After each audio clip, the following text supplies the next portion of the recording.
Alrighty, guys, thanks for joining us today. Today we're going to be talking about small fixed blade knives. Now, for me, I put fixed blade knives into two different categories, especially the smaller ones at least. Um, Knives that are extremely small, um, I put into survival tin. I say, okay, this is a survival tin knife. If it fits into survival tin, then survival tin knife. But if it's anything bigger, I like to call it like a micro fixed blade or something like that, just because I'm mildly OCD and I like to label things. And so if you hear me use that term, that's what I'm doing. It's my own thing. It's not some kind of new term that came out. It's just I'm a little OCD and I like to label things. So with that being said, let's talk about some micro knives. Okay, first micro knife. First, let's talk about why you would want to get a knife in this size category. Um, I don't have very big hands, but you can see that all of these knives are pretty small. So, especially something like this. Why would I want to carry just a little chunk, a little tiny knife out into the field? And I'll tell you why. The reason I do it is because I like to have redundancy. I like I love big knives. Don't get me wrong. I'd like to go camping and backpacking and hiking and just practicing bushcraft and having a big knife. It makes the work that I do a lot easier with having a big knife. But with that being said, I have broken knives. I haven't lost a knife yet. Knock on wood. Okay, but it can happen. I could break a knife out there. I can lose a knife, and then if I don't have anything to augment that survival system, I am screwed. So that's another reason why I like to carry a micro knife. Another reason is that they're small, they don't take up much space, and they're light. So it doesn't hurt to carry an extra blade, especially if it's light. Um, Another reason I like to carry the microblades is that it makes small, minute, and detail cutting work much easier.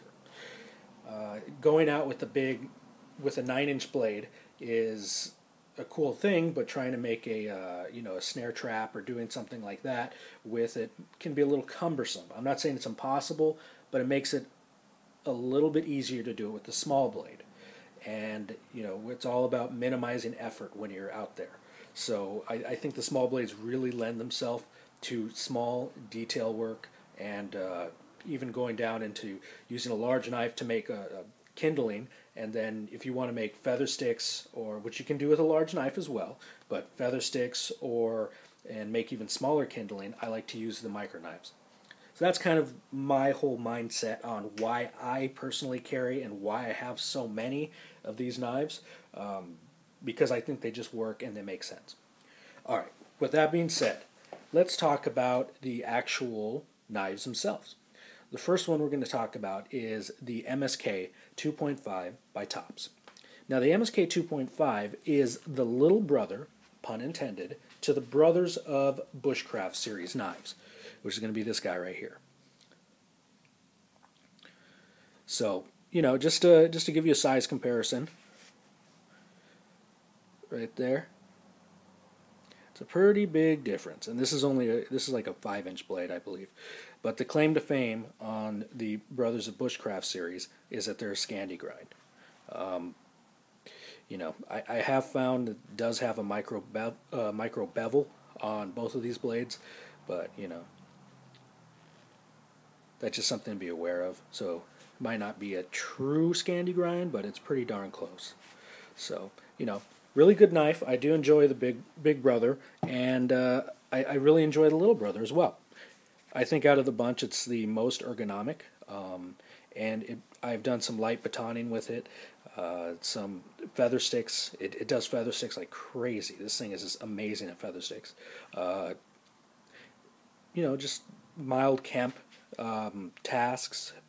A lot of firewood processing I've done with this, and it's done really great. It's a really good knife. I really enjoy it a lot.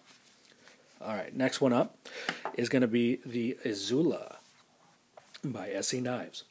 Okay, Izula is mythically sharp. I mean, this thing is one of the sharpest knives that I own. It's like a laser beam.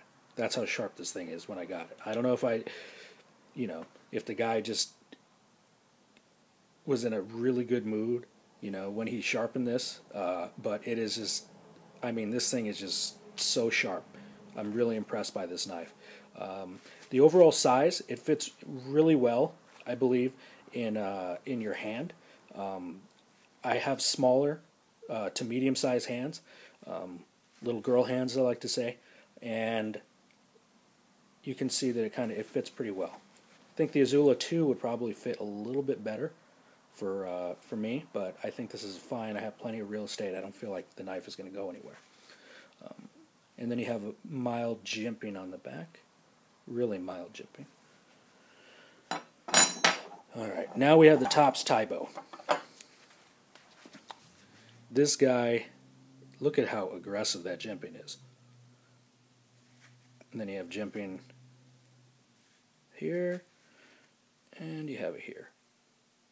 So in terms of texture, this has got a lot more texture into it. I think this is really awesome for gloved hands.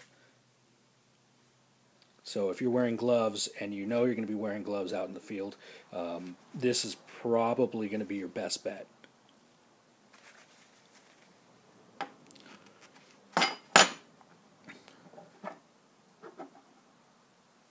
All right, okay, so this guy, the Kandaroo by SE Knives.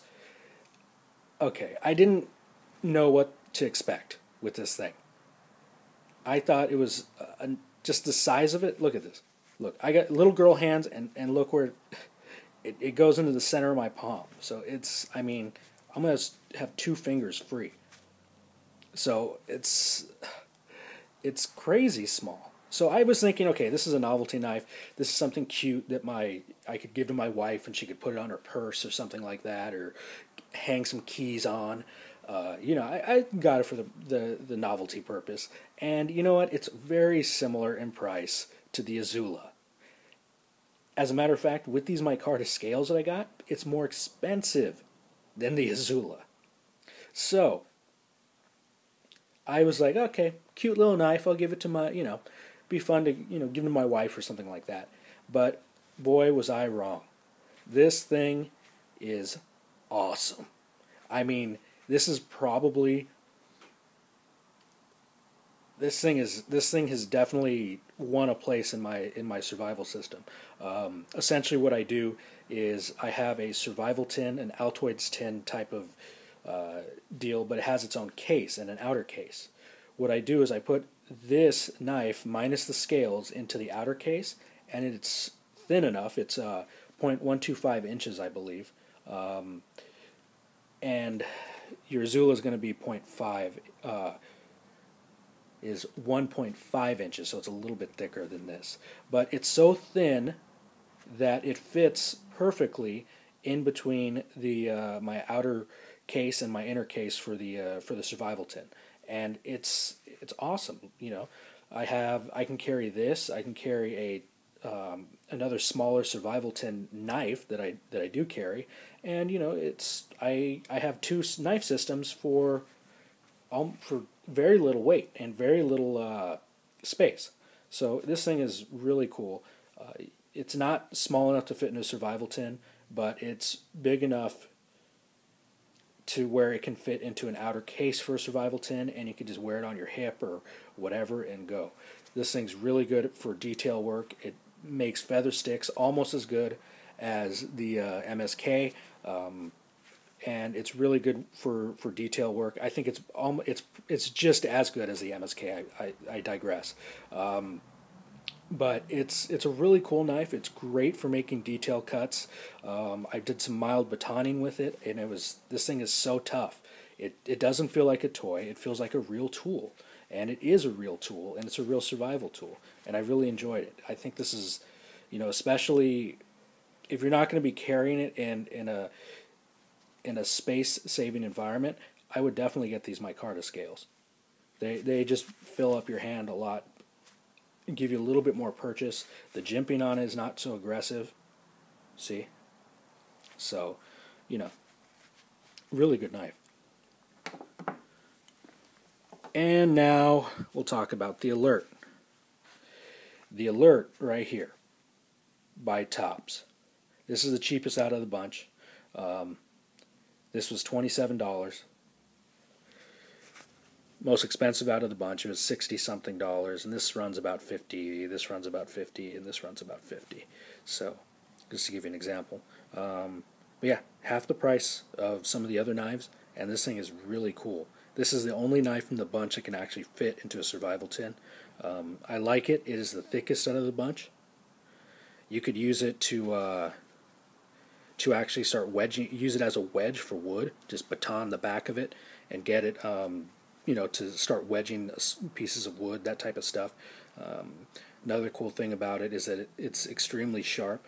The ergonomics on it, it's got jimping in the back and it's got jimping here, so it really lends itself to have so you can get a good solid grip on it without taking so much space. And it's got a hole in the center.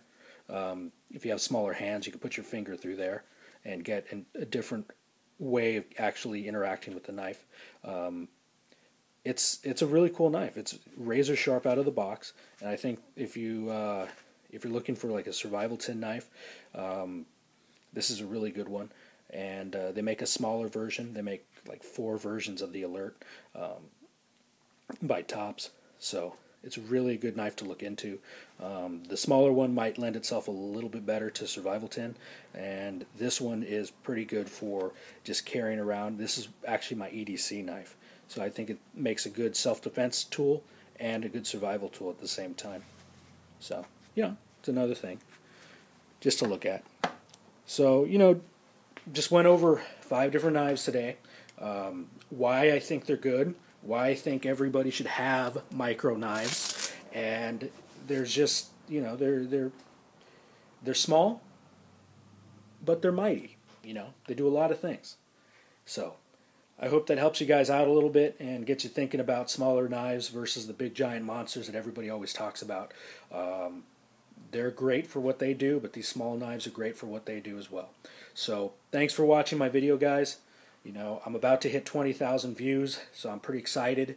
So if you could share some videos with your friends, you know, just try and put some information out there for everybody, trying to show people, make informed decisions when they're buying.